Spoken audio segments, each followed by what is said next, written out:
Hello everyone, welcome back to commerce underscore enthusiast। My name is Shweta Singh और इस video में हम बात करने वाले हैं मेमोरेंडम ऑफ एसोसिएशन के बारे में।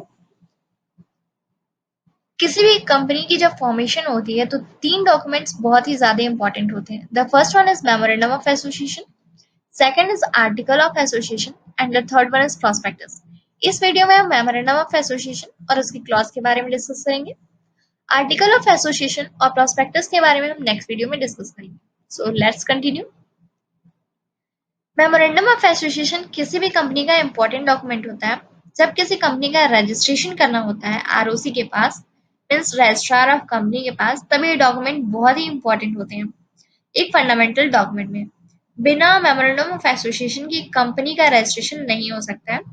इस डॉक्यूमेंट के अंदर कंपनी का वर्क ऑफ एरिया कितना होता है, इसके साथ ही जो कंपनी के मेंबर्स हैं उसका कितना कंट्रीब्यूशन होगा वो भी इस डॉक्यूमेंट में लिखा हुआ होता है। इसके साथ ही इस डॉक्यूमेंट्स में बहुत सारे क्लॉज होते हैं, like name clause, capital clause. In clause में सारे डिटेल्स दिए हुए होते हैं कंपनी के बारे में। ये बहुत ही इंपॉर्टेंट डॉक्यूमेंट होता है किसी भी कंपनी के लिए, या वो प्राइवेट हो, पब्लिक हो या फिर ओपीसी। ओपीसी यानी 1% कंपनी, ये 2013 में नई आई है। ये डॉक्यूमेंट सभी के लिए इंपॉर्टेंट होता है। ये एक पब्लिक डॉक्यूमेंट होता है, यानी इसे नॉर्मल पब्लिक देख सकती है, पढ़ सकती है, समझ सकती है। मतलब ओवरऑल ये एक लक्ष्मण रेखा होता है जिससे कंपनी इसके बियॉन्ड नहीं जा सकती है। कुछ इससे क्लॉज होते हैं, उन क्लॉज को देखते हैं कि वो कौन कौन से क्लॉज होते हैं। The first one is name clause. This clause contains the complete name of the company. The company can choose any name subject to the following restrictions. इसमें कंपनी का फुल नेम होता है, कंपनी कोई भी नाम चुन सकती है पर उसके ऊपर कुछ रेस्ट्रिक्शंस होते हैं। उसमें कौन कौन से रेस्ट्रिक्शंस होते हैं उन्हें देखते हैं। तो पहला है, the name of the company must in with the word limited in case of a public limited company and with the word private limited in case of the private limited company. Suppose एक company है ABC, अगर वो public limited है तो हम उसे ABC limited लिखेंगे, but अगर वो प्राइवेट कंपनी है तो हम उसे एबीसी प्राइवेट लिमिटेड लिखेंगे। और वही अगर ओपीसी है यानी 1% कंपनी है तो हम ब्रैकेट में उसे ओपीसी लिखते हैं। तो ये तीन तरीके होते हैं नाम लिखने के। और अगर आपकी कंपनी एनपीओ है, मतलब नॉन प्रॉफिट ऑर्गेनाइजेशन हो, मतलब जब आप प्रॉफिट के बारे में नहीं सोचते हैं तब बस नाम लिखा जाता है, कुछ ऐड नहीं होता है। Means if it is ABC तो नॉर्मल एबीसी लिखा जाएगा, no private limited, no limited, nothing else. Now the next is the name should not be similar or identical to the name of any other company. आपने जो company के लिए नाम चुना है वो ऑलरेडी एग्जिस्टिंग नाम से मैच नहीं होना चाहिए।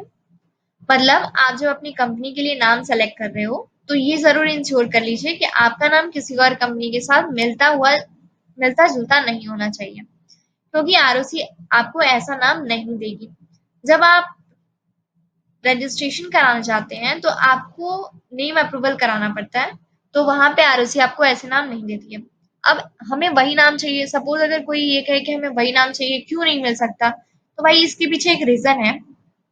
अगर सेम नाम चाहिए तो सपोज आपको रिलायंस या फिर महिंद्रा नाम चाहिए, तो वो कंपनीज काफी टाइम से मार्केट में है, उन्होंने अपना ऑलरेडी गुडविल बना लिया है।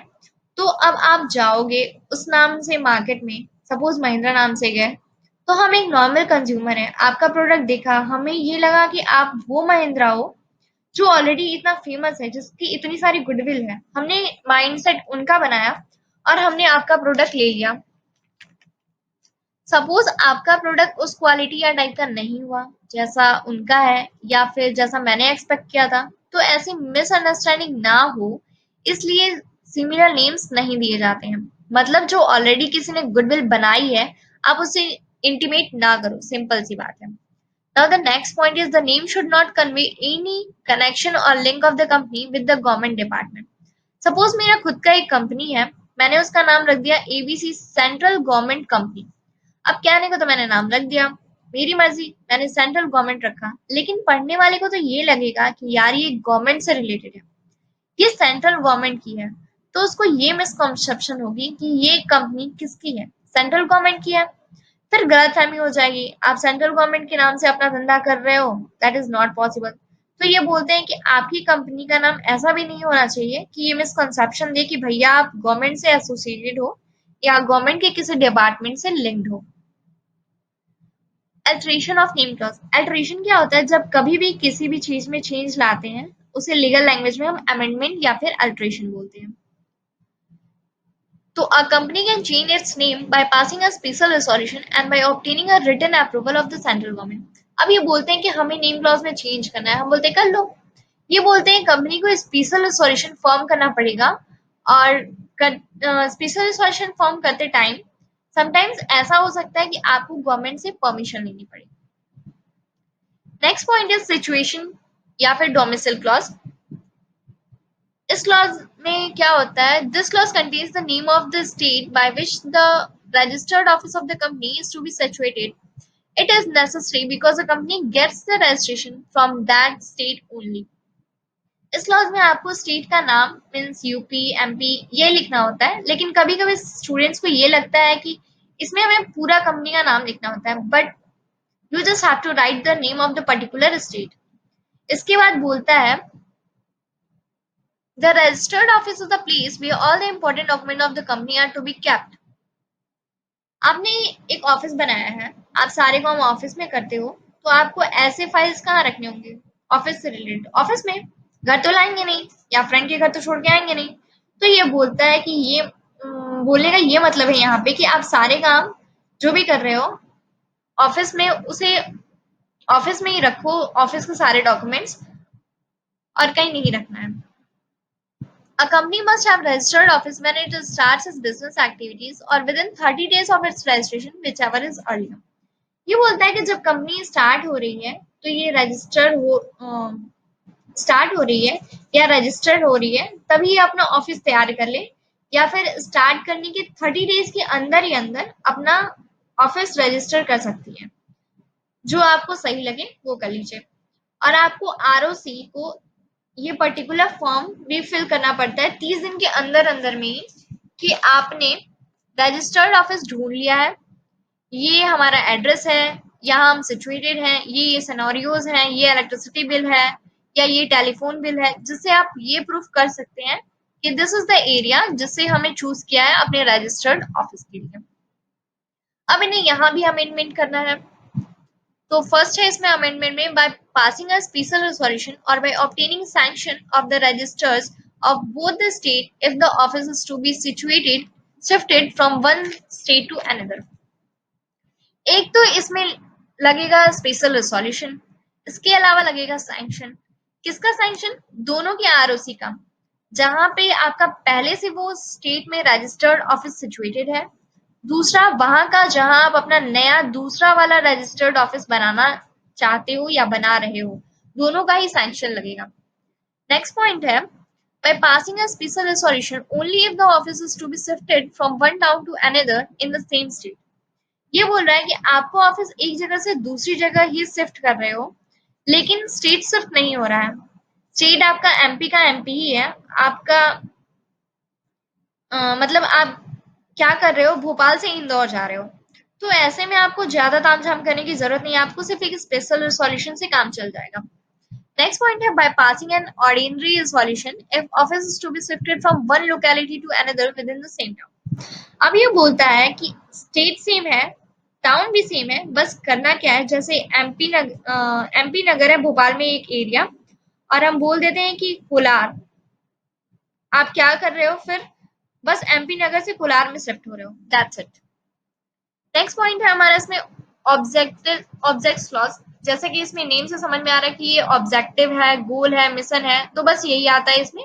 और ये बोल रहा है कि this is the important clause of the memorandum of association.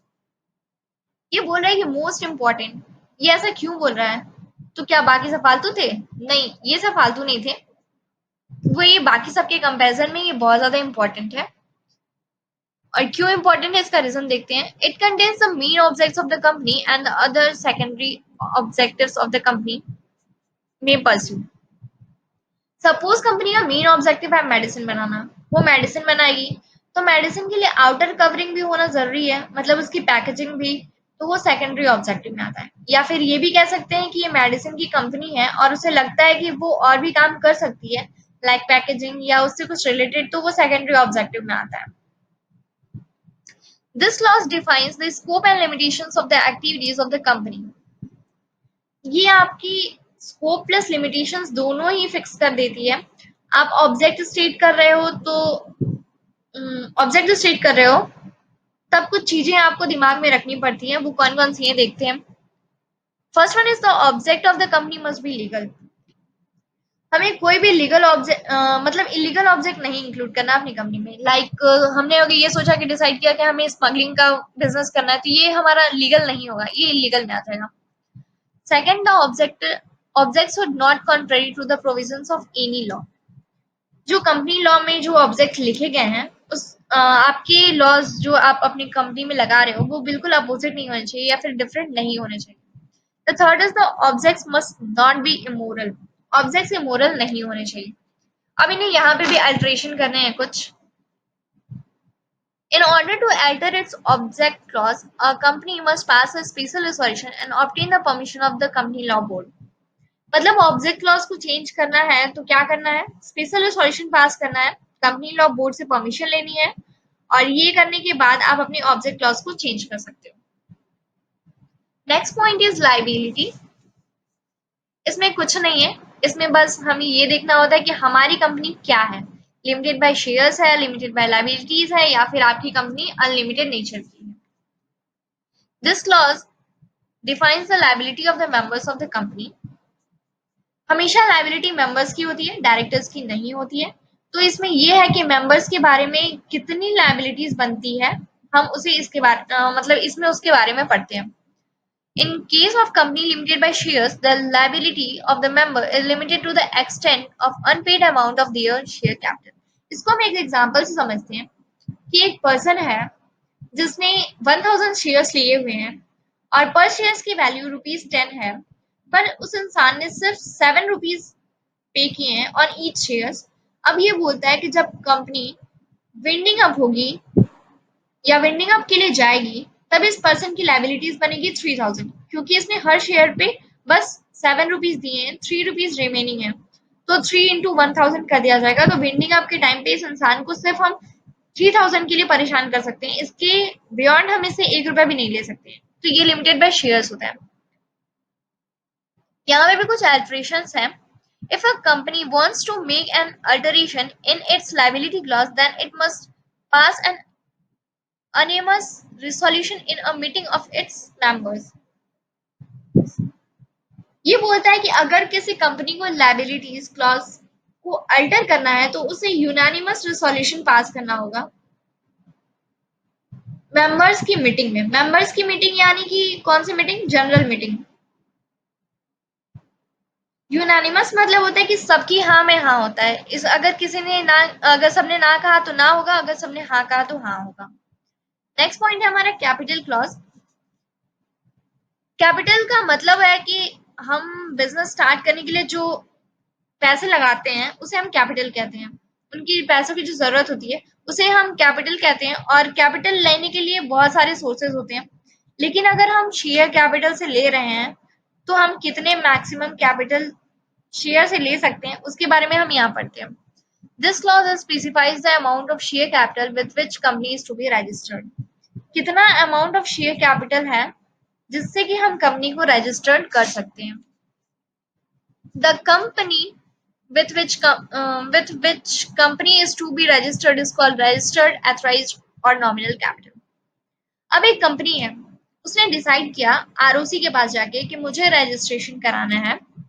तो आरओसी उससे पूछेगा कि भैया कितना कैपिटल रेज करना चाहते हो आप मैक्सिमम। यहाँ आप अपने इनिशियल कैपिटल के बारे में नहीं बताएंगे, आप यहाँ बताएंगे आप अपने ओवरऑल पूरी लाइफ में कितना कैपिटल इशू करना चाहते हैं। मतलब इसके बियॉन्ड आप कैपिटल नहीं ले पाएंगे। और आप और इसको हम ऑथराइज्ड कैपिटल कहते हैं। अब इसे हम ऑथराइज्ड कैपिटल क्यों कहते हैं, बिकॉज अब आपने आरओसी से परमिशन ली कि हमें इतना कैपिटल रेज करना है, हम इतना कैपिटल रेज कर सकते हैं। तो यहाँ पर आरओसी ने ऑथराइजेशन दिया आपको, और ऐसी कैपिटल जिसकी ऑथराइजेशन साथ में आई हो तो इसको हम ऑथराइज्ड कैपिटल कहते हैं। यहाँ पे भी कुछ अल्ट्रेशन है।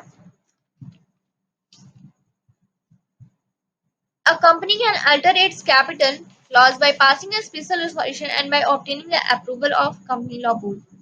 अब what if इफ हमें इससे अल्टर करना चाहें तो इसके लिए क्या करें? तो ये बोलता है कि बिल्कुल सपोज स्टार्टिंग में आपने ये सोच रखी थी कि मैक्सिमम हमारी कैपिटल 7 to 8 लाख लगेगी। अब क्या है कि आपका बिजनेस ग्रो कर रहा है, आप चाहते हो कि इसमें और ज्यादा कैपिटल लगाएं, तो अब आपको ऑथराइज कैपिटल बढ़ाने की जरूरत है। तो उसके लिए आपको स्पेशल रिजोल्यूशन पास करना पड़ता है with approval of company law board. Next point है हमारे इसमें एसोसिएशन या फिर सब्सक्रिप्शन क्लॉज। ये बोलता है इसमें this clause contains the declaration by the directors stating that. इसका मतलब क्या हुआ कि एक तो ये डायरेक्टर्स के थ्रू दी गई एक सूचना है। अब इसमें हम पढ़ेंगे कि वर्ड बाय वर्ड डायरेक्टर्स क्या कहते हैं, एग्जैक्टली हम वही पढ़ेंगे जो पर्टिकुलर क्लॉज में लिखा गया है।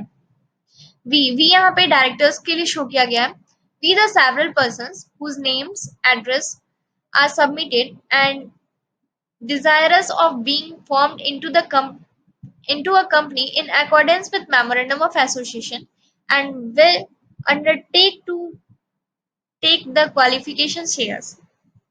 अब इसका मतलब है कि हम डायरेक्टर्स कंपनी के अकॉर्डिंग, मतलब हमारे इच्छा है कि साथ मिलके एक कंपनी फॉर्म करने की और मेमोरेंडम ऑफ एसोसिएशन के अकॉर्डिंग, और हम अंडरटेक करते हैं, मतलब हम बेसिकली तैयार हैं क्वालिफिकेशन शेयर्स लेने के लिए। अब क्वालिफिकेशन शेयर्स क्या होते हैं? जैसे कंपनी के डायरेक्टर्स बनने के लिए उनकी कंपनी के शेयर होल्डर्स बनना जरूरी होता है, और जिन शेयर्स को लेने के बाद हम डायरेक्टर्स बनते हैं उन्हीं शेयर्स को हम क्वालिफिकेशन शेयर्स बोलते हैं। ये अल्टर नहीं किए जा सकते हैं, मतलब इसमें कोई चेंज नहीं होती है। Thanks for watching. You can follow me on my Instagram ID commerce_enthusiast. Please like, share and subscribe to my channel. Keep learning, keep supporting.